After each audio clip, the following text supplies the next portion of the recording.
साड़ी के एक प्रोफेसर के खिलाफ केस हुआ है। इस पर प्रोटेस्ट हो चुके हैं, सिग्नेचर कैंपेन हो चुका है, इस पर यूनिवर्सिटी स्ट्राइक हो चुकी है, इस पर क्लास कैंपेन चल चुके हैं। अब इस केस पर क्या ही कहा जा सकता है। जब JNU-SU बात करने जाता है तो उनसे कहा जाता है कि GS कैश वर्डिक्ट पर वोटिंग कराई जाएगी, एक खाप पंचायत बिठाई जाएगी जो हाथ उठा के डिसाइड करेगी कि क्या सेक्सुअल हैरेसमेंट हुआ था या फिर नहीं हुआ था।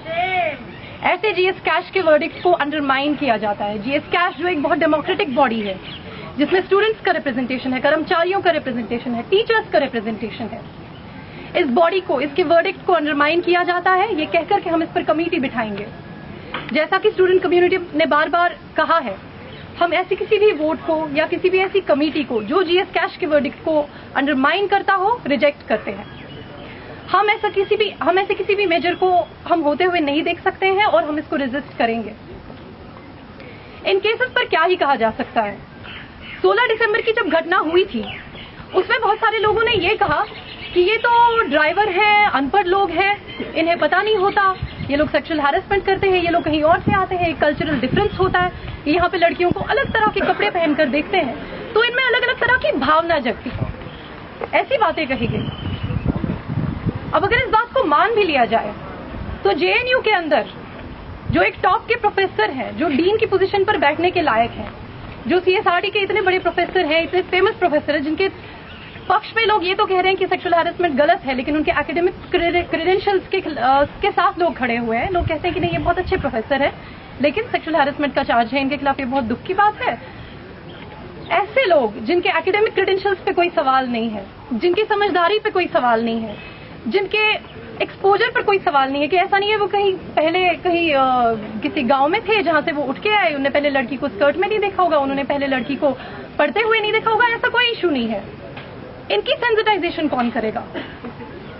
बाकी लोगों के लिए तो आप कह सकते हैं कि ये लोग अनपढ़ हैं, कल्चरल डिफरेंस है। जुवेनाइल्स में आप कह सकते हैं कि ये जुवेनाइल जो है ये इनकी समझ नहीं होती है, या आप BA के अंदर जब वो घटना हुई थी 31 जुलाई की, तब आप कह सकते हैं कि ये लोग एक पर्टिकुलर बैकग्राउंड से आते हैं, एक पर्टिकुलर एज से आते हैं।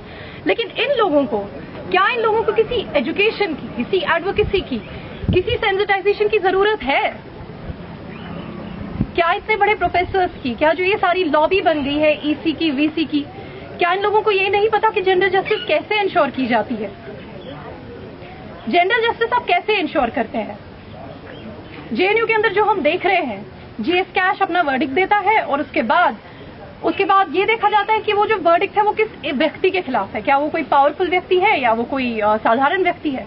अगर कोई पावरफुल व्यक्ति है तो उसे शील्ड करने की पूरी कोशिश की जाती है, उसे इम्प्यूनिटी दी जाती है। जो बात मैंने बार बार कही है, जब भी आप इम्प्यूनिटी देंगे उस टाइम क्राइम, सेक्सुअल क्राइम, हर तरह का क्राइम बढ़ेगा। और ये भी JNU में ये बहुत एक अनफॉर्चुनेट प्रेसिडेंट सेट करता है कि हर किसी पावरफुल व्यक्ति के केस में आप उन्हें इम्प्यूनिटी दे रहे हैं, आप उन्हें शील्ड कर रहे हैं। इससे मैसेज क्या जाता है? मेरे से पहले भी कॉमरेड बोल के गए हैं कि इससे यही मैसेज जाता है कि आप सेक्सुअल हैरेसमेंट कीजिए, आप पे कोई कार्रवाई नहीं होगी, आपके खिलाफ कुछ भी नहीं किया जा सकता अगर आप पावरफुल है, अगर आप उस लॉबी में हैं जिस लॉबी में ये प्रमोशन, EC VC बनाने का बिजनेस, डीन बनाने का बिजनेस, जो ये सब कुछ चलता है, इस लॉबी के अंदर आपको कोई टच नहीं कर सकता। तो मैं पहले भी पूछ चुकी हूँ, ये ऐसी चीज, ये आस्था से अलग कैसे है? आस्था जिसके ऊपर इतना हम लोगों का खून खोलता है, जिसके ऊपर हम प्रोटेस्ट करते हैं, जिसके ऊपर हम सड़कों पर उतरते हैं, ये उससे अलग कैसे है? फिर क्या फर्क रह जाएगा एक मिलिट्री रेजीम के बीच में, जो लोगों को सप्रेस करता है, जो रेप को, जो सेक्सुअल हैरेसमेंट को as a tool of operation and occupation use करता है, और JNU जैसे प्रोग्रेसिव कैंपस में, जो एक प्रोक्लेम्ड प्रोग्रेसिव कैंपस है इस देश का, सबसे प्रोग्रेसिव कैंपस जिसको कहा जाता है इस देश का, इसमें फर्क क्या है? ये हम लगातार देखते आए हैं कि CSRD का केस ये कोई आइसोलेटेड केस नहीं है। लगातार एडमिनिस्ट्रेशन का यही रवैया है, हर केस में जहां पे भी कोई पावरफुल व्यक्ति इन्वॉल्व हो वहां पे ऐसा ही होता है। इसलिए अब स्टूडेंट कम्युनिटी की तरफ से ये डिमांड है कि GS कैश का वर्डिक्ट जो है वो एडमिनिस्ट्रेशन के ऊपर बाइंडिंग हो, उसके ऊपर कोई कमेटी नहीं बैठेगी, उसके ऊपर कोई खाप की तरफ वोट नहीं होगा, ये वर्डिक्ट बाइंडिंग होगा, आपको इम्प्लीमेंट करना पड़ेगा। इसी से जो जस्टिस का सवाल है, जो जेंडर इक्वालिटी का सवाल है, वो हम उसके आगे तभी बात कर सकते हैं जब हम पहले जस्टिस की बात करें। इक्वालिटी की तब हम बात कर सकते हैं जब हम जस्टिस की बात करें। सेंसिटाइजेशन भी इसका एक बहुत बड़ा हिस्सा है। इसके लिए 31 जुलाई का जो आपको पता होगा एक बहुत अनफॉर्चुनेट घटना हुई थी एसएल में, उसके बाद वीसी ने खुद एक 10 मेंबर कमेटी बिठाई थी। ये 10 मेंबर कमेटी बहुत सारी प्रोग्रेसिव रिकमेंडेशंस देती है। ये कहती है कि मसलन एक सुपरवाइजरी कमेटी होनी चाहिए। आपको पता होगा साथियों कि जो गाइड के साथ, जो आपका रिसर्च गाइड का जो एक स्टूडेंट के साथ रिलेशन होता है वो बहुत डायरेक्ट होता है।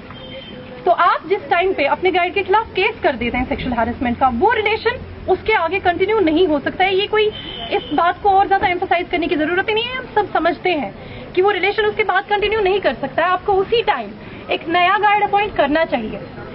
ये एक उस 10 मेंबर कमेटी की रिकमेंडेशन थी कि एक सुपरवाइजरी कमेटी दी जाए जिसमें ये हो कि जब भी कोई स्टूडेंट अपने प्रोफेसर के खिलाफ, अपने रिसर्च गाइड के खिलाफ केस करे, सबसे पहली चीज जो आप करेंगे उसका गाइड चेंज कर दिया जाए। क्यों? इसके पीछे लॉजिक क्या है? लॉजिक ये है कि कंप्लेनेंट की विक्टिमाइजेशन ना हो, कंप्लेनेंट अपना पीएचडी करता रहे, कंप्लेनेंट की पढ़ाई डिस्टर्ब ना हो। सीएसआरडी केस में आपने क्या देखा? उसमें लड़की जो है वो 1 साल से बोल रही है कि मेरा गाइड चेंज कर दीजिए, मेरा पूरा सेंटर मेरे खिलाफ बायस्ड है, मुझे दूसरे सेंटर से गाइड दीजिए। उन्हें गाइड नहीं मिल रहा। उससे होता क्या है कि आपको खुद ही कंप्लेन करने की ही आपको खुद ही पनिशमेंट मिल जाती है। पनिशमेंट ऑफेंडर को नहीं मिलती, पनिशमेंट विक्टिम को मिलती है, पनिशमेंट जो सर्वाइवर है, जो कंप्लेनेंट है, उसको मिलती है। ये होता है इससे। ये सुपरवाइजरी कमेटी नहीं दी गई। और भी कुछ रिकमेंडेशन थी, जैसे ये कहा गया था कि जीएस कैश का एक्सपेंशन हो। जीएस कैश में आपको पता होगा अभी 32 पेंडिंग केसेस हैं।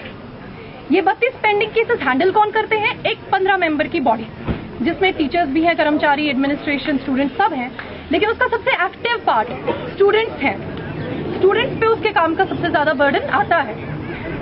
तो इसलिए हम कह रहे हैं, स्टूडेंट कम्युनिटी की एक डिमांड है और आईसा की तरफ से भी हम इस डिमांड को दोबारा रखते हैं कि जीएस कैश के अंदर स्टूडेंट्स का जो रिप्रेजेंटेशन है वो 2 से बढ़कर 4 दोस्तों। इसके अलावा भी बहुत सारी डिमांड है। जेंडर जस्टिस जो है वो किसी मैजिक फॉर्मूला से नहीं आएगा, ये कोई रॉकेट साइंस नहीं। इसके लिए कंसिस्टेंटली, जैसे आप लोगों ने बार बार यहाँ पे आके अपना सपोर्ट जाहिर किया है, ऐसे ही एक तो इस सपोर्ट को बरकरार रखना पड़ेगा, बार बार आके प्रोटेस्ट करना पड़ेगा, बार बार आके आपको रेफरेंडम करना पड़ेगा, यूनिवर्सिटी स्ट्राइक जो भी कराना होगा वो करना ही पड़ेगा। लेकिन साथ में कुछ ऐसी भी चीजें हैं जिनसे एक जेंडर इक्वालिटी का मैसेज जाता है। जैसे आप जेएनयू के एडमिनिस्ट्रेटिव फॉर्म्स देखते हैं, उसमें आपसे आपके फादर का नाम या फिर हस्बैंड का नाम पूछा जाता है।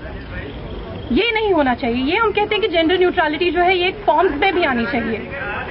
इसके अलावा भी बहुत सारी डिमांड्स है साथियों, लेकिन अभी मैं अपनी बात को ये कहकर खत्म करूंगी कि कल जो एक रेफरेंडम हो रहा है इस इशू पर, वैसे तो ये कोई सवाल है नहीं कि क्या किसी सेक्सुअल हैरेसमेंट अक्यूज को प्रमोशन मिलनी चाहिए एक ऐसे पोस्ट में जो डीन का पोस्ट है, जो आपको डायरेक्टली ईसी में बिठा देता है, यानी आप खुद ही उसके जज भी बन जाते हैं केस के। जैसा कि कॉमरेड अकबर ने मेरे से पहले आके कहा कि आप अगर आप डीन हो जाते हैं तो आप अपने आप ईसी का मेंबर हो जाते हैं, और ईसी जो है वो जीएस कैश के वर्डिक्ट को लागू करेगा, तो खुद ही जज अपने खिलाफ ही फैसला देगा। ऐसा तो होगा नहीं। तो पहले तो ये कोई सवाल है नहीं। सवाल बहुत सीधा सा है कि नहीं, इसका जवाब है कि नहीं, उन्हें प्रमोशन नहीं मिलना चाहिए। लेकिन एक छोटा सा एग्जाम्पल देकर मैं उसे खत्म करूंगी कि इससे होता क्या है। अभी साथियों, आप में से कुछ लोगों को पता होगा कि कश्मीर के अंदर एक मिनिस्टर है कांग्रेस पार्टी के, उनके खिलाफ एक सेक्सुअल हैरेसमेंट का केस लगता है। तो बहुत जब इसके ऊपर बहुत आउटरीच होता है, जब इसके ऊपर बहुत सब लोग, मीडिया बात करती है, लोग बात करते हैं, तो प्रेशर में आके कांग्रेस पार्टी अपने मिनिस्टर से कह देती है कि आप रिजाइन कर दीजिए। वो रिजाइन तो कर देते हैं, लेकिन वो एमएलए फिर भी रहते हैं।